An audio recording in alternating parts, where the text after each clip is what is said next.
Welcome to our third episode of Our Gay Agenda. We are back, honey.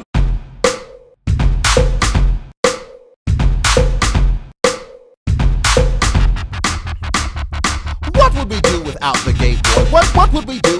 What would we do? Today we're talking about the incomparable. No one compares. Few compares. Honestly, no, I don't. Anyway, Miss Jenifer Lewis. Jenifer Lewis with one N, y'all. One.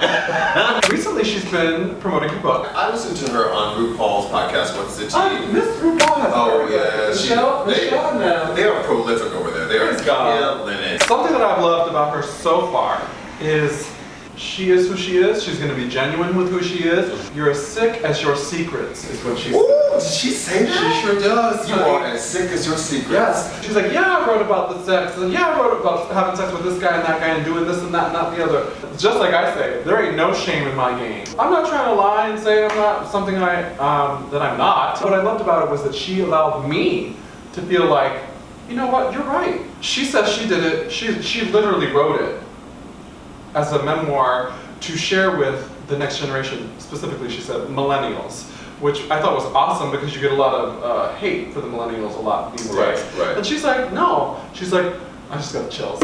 She goes, you give back. You look back and you give back to the people that are coming up next. Yes. Because I just got chills again. These are moments. When she gets the chills, these are moments. And you have the responsibility.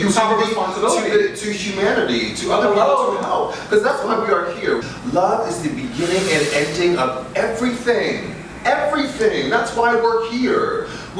That's it. All the minutia of everything else gets in our way, trying to make money, try to be ambitious, rent. We are just here to love one another and try to lift one another up. That's what you're supposed to do. And I pass it back. Hello. You know? Cheers. Back to her book talking about her sexual exploits and how she's being open and related to us. Because we were starting the show and, you know, Brandon and I are really good friends. So, like, we kiki about sexcapades and like this and that, and we were like, do we want to talk about that on the show? Like, how deep do you want to go? And not that we want to tell every skeleton in the closet. Right. I have a friend who just, Hannah Lou Woods. She just... Tell her full name! Tell her full name on the camera! She just put out a song called Skeletons.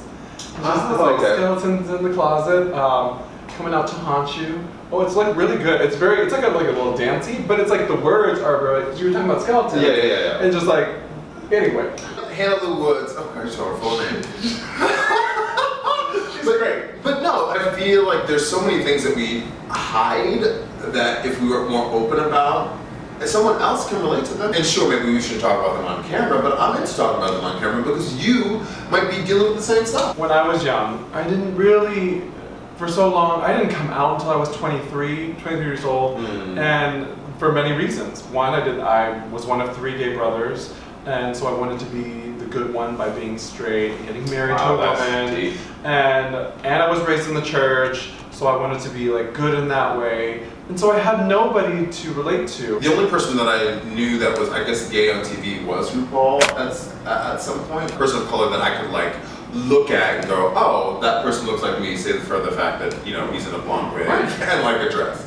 But the one thing that I had outside of that was Queer as Folk. Oh my gosh, I was just thinking that. Queer as Folk. It came on Sunday nights at like 9 o'clock in the Midwest. And everyone was in bed, and I was like doing homework, which meant laying down on, like, consuming Queer as Folk, just being sexually frustrated and watching the show was my only outlet. I will never forget when that show first came out, and the first episode was coming that weekend. Yeah. And it was in the newspaper in the arts and entertainment section. A huge spread on the front page of it, and I was like, oh God, is my mom gonna see? So you being enamored, just being like, yes. Living for it. I was living for that one little article. Right. It was so powerful when it did, because kids like me were like, oh my God, men. Men loving men having sex with men. I'm sure there was a lot of sex in it, and that's all the worry because sex sells. Like, that's the culture that we live in. Let's not, you know, negate that. There's something to be said for watching another man have sex with another man on screen and have your feelings validated. Have you go, oh God, it's a beautiful thing. And even in this moment when you said that, I was like, oh God, he's going there. But it was because I still, I'm sure as many people do, still have some of that, oh, she's gonna talk about that. But then in that moment when I had that fear just now, I thought, but does any identifying straight, young teenage kid or person feel like, oh God, we're talking about that? And maybe they are because they're not comfortable with sexuality in general. Right. But mine was not sexuality, it was more like, you're talking about two men. That still lives in there. So I know a couple people that came up when they were like teenagers, when they were like really, really young. My friend Mine is one of them. And I envy these people so much because I feel like they're so much more comfortable with who they are. I feel like when you come out at a younger age, you're able to deal with some of this stuff sooner. And the reason for this episode is I love how Jenifer Lewis is kind of living You better bring us back on yes, track. Auntie. She's living her truth. And I think part of our goal for ourselves and to share is that how can we be more authentic? How can we share that and make it enjoyable Right. For ourselves and for others? And for you guys, and Jenifer, look what you're bearing fruit here, madam. And you, okay? New profit. Ooh, okay, ready? It's working. Yes, you're welcome. You know, Still my juice. that wasn't a euphemism. Stop it, nasty. Stop it. Fruit born. Okay. That's our third episode. Is that our third episode? It's our third one. It's our third episode of Our Gay Agenda. It's been a pleasure. It's been fantastic. I'm Brandon. I'm Delon, and this has been whose agenda? Your agenda? My agenda.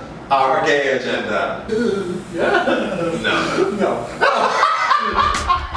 What would we do without the gay boy? What would we do? What would we do?